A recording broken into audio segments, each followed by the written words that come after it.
Hi, John McCutcheon here. Wanted to give you a long overdue update on the Pete Seeger tribute album project. First of all, thanks for both your generosity and your patience. Between the normal touring I do this time of year, you can see I'm in a lovely Hampton Inn hotel room here. And my songwriting camps and the recording of the project, it's been a pretty wild time. So I'm glad I'm able to squirrel away this amount of time just to give you a brief update. I did a couple of photographs in the studio. Here's one that shows the basic band all together.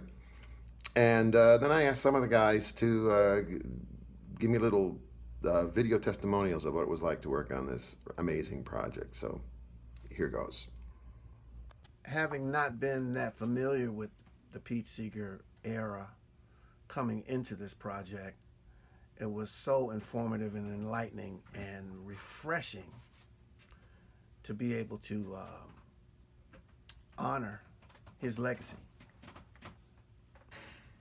What do we have to give? We have music, we have songs, and we have singing and playing to get a message across that Pete Seeger got across, and it's due time that we reconnect with these great songs that say in no uncertain terms that we are the machine, and let's get it working. Pete Kennedy here. Pete Seeger was a template, really, not only for musical talent, but for bravery. He spoke truth to power.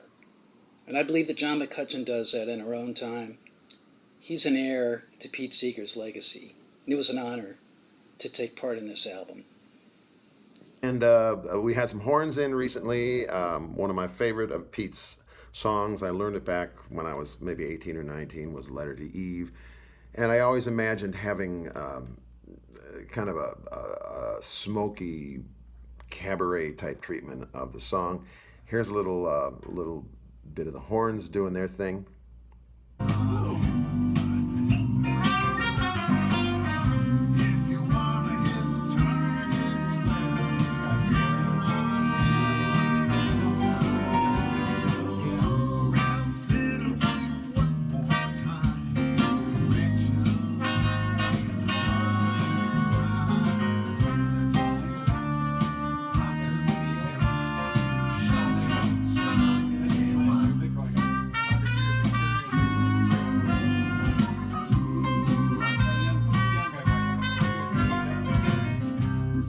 So here's where we are now.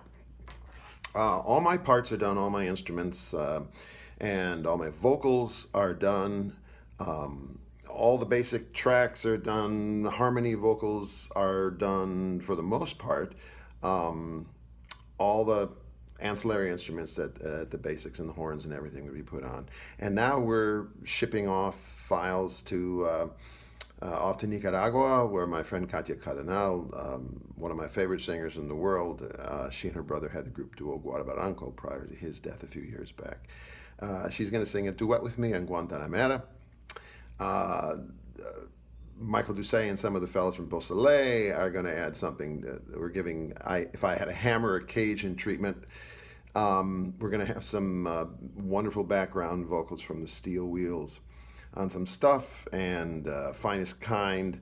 And then in July, I'm going down to Nashville, and I'm doing some stuff with the great bluegrass band Hot Rise and my buddy Stuart Duncan, who's maybe the greatest fiddle player I ever heard.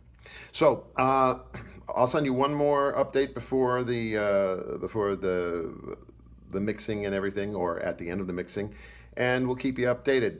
Those of you who contributed, and it's all of you who are seeing this update, are going to get your CDs and your various swag sometime in late September, early October. The album comes out in January, and it's all thanks to you. So thanks a lot. Thanks for your patience in waiting for this update, and we'll talk to you soon. Bye-bye.